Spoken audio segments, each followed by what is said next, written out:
The delegate from Fairfax, Delegate Simon. Mr. Speaker, I rise for a point of personal privilege. The delegate has the floor. Mr. Speaker, members of the House, so we've had our fourth, almost final reading of the rules change, and I want to speak to that. And I know that we're getting near the end of time, but we are not completely out of time, and we actually, I think, have some time left to get this done. And I'm encouraged by some of what I heard yesterday during the floor debate. And I think it's good that we're having this conversation. Because yesterday, Mr. Speaker, what I heard from the delegate from Chesterfield was that it's actually about the words that we're going to use, right? That there are some words that we could use that would pick up a few votes from the other side. That's what we heard the other day. And so, Mr. Speaker, members of the House, that's exactly what my resolution is all about.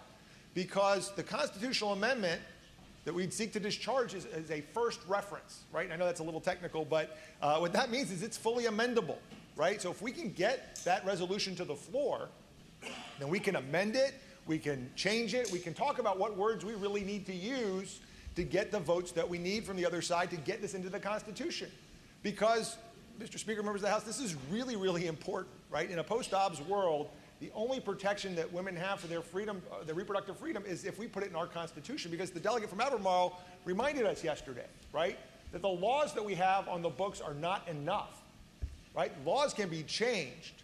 The only way to protect that, to really embed it and give women the confidence they need that their freedoms are going to be protected, is to change our state constitution and embed current law that protects women and their freedom in the Constitution. So if you don't think the words that we have accomplish that, let's have a conversation about that, right? I've got all afternoon.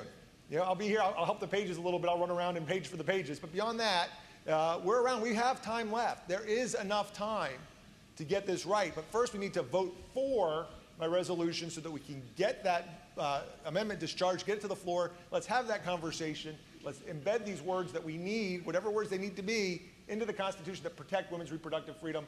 Mr. Speaker, I'm encouraged that all these readings are getting us somewhere. We're on the right path. There's still time. I hope that it'll be the pleasure of the body to come see us, talk to us about the words you want, and let's get this on the floor. Let's vote on it, and let's protect women's reproductive freedom in the Commonwealth. Thank you, Mr. Speaker.